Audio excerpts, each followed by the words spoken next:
On an early April morning, a single U.S. destroyer lit up its transponder as it entered the Taiwan Strait. A quiet move? Not even close. Within minutes, Chinese warplanes were in the sky, armed, locked on, and headed straight for the ship. But they weren't there to fire. They were there to send a message, one that shook the U.S. Navy to its core. This was not a drill. 6:47 a.m., April 23, 2025. The USS William P. Lawrence, a guided missile destroyer, enters the Taiwan Strait with its radar beacon fully active. That signal wasn't for safety, it was a deliberate announcement. We're not sneaking in. We want you to see us. But this wasn't just about geography, it was about timing. April 23rd is China's Navy Day, a patriotic holiday symbolizing maritime power.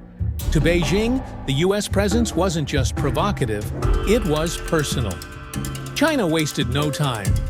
From a nearby airbase, J-16 fighter jets roared into the sky, armed not with anti-ship missiles, but with something unusual: air-to-air weapons.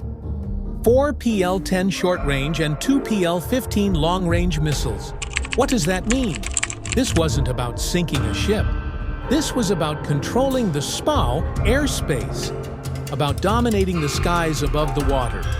China wasn't preparing for battle, it was putting on a calculated display of force. We see you, we're above you, and we're ready. But the USS Lawrence wasn't exactly unarmed. Equipped with the Aegis Combat System and SPY-1 radar, the ship had a 250-mile eye in every direction. Every aircraft, every signal, every threat, tracked, tagged, targeted. But the Chinese J-16s weren't blind either. Their AESA radar, nicknamed the Ghost, could lock on targets without being detected. And with advanced jamming pods and optical sensors, they were doing more than watching. They were probing, testing, taunting. Then, at 7:11 a.m., a bold move.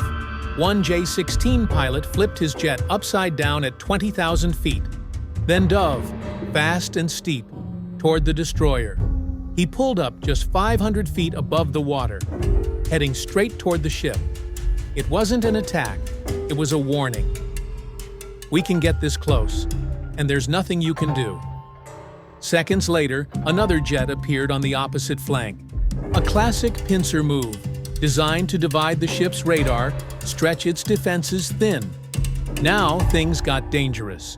One jet skimmed past the destroyer at 120 feet, far below international safety standards. Another thundered by from the opposite side, and then a sonic boom. One fighter broke the sound barrier just 1,000 feet overhead. The entire ship shook, physically and psychologically. Inside, U.S. systems came alive. The Aegis system calculated firing solutions in real time. CIWS turrets, nicknamed Sea-Whiz, locked onto the nearest threat. All it would have taken was one wrong move, one itchy trigger finger, but no shots were fired. Despite the close calls, the 5 rules of engagement held firm. For a full tense hour, both sides hovered on the edge. Chinese jets circled above. A Chinese destroyer appeared nearby, matching the U.S. ship's course at a careful distance. This wasn't just a standoff, it was choreography. A dangerous dance of deterrence, each side showing its hand, but refusing to play the final card. Eventually, the jets peeled off, one by one. No words, no radio calls, just a quiet retreat into the clouds. But the silence didn't mean peace. It meant we said what we needed to say. China didn't need to fire a missile to make its point. It demonstrated total air dominance, on its terms, in its space. The U.S. stayed calm, calculated, and ready to respond, if needed. This wasn't a battle, it was a message to the world, to the region, and to each other. Next time, will the trigger be pulled?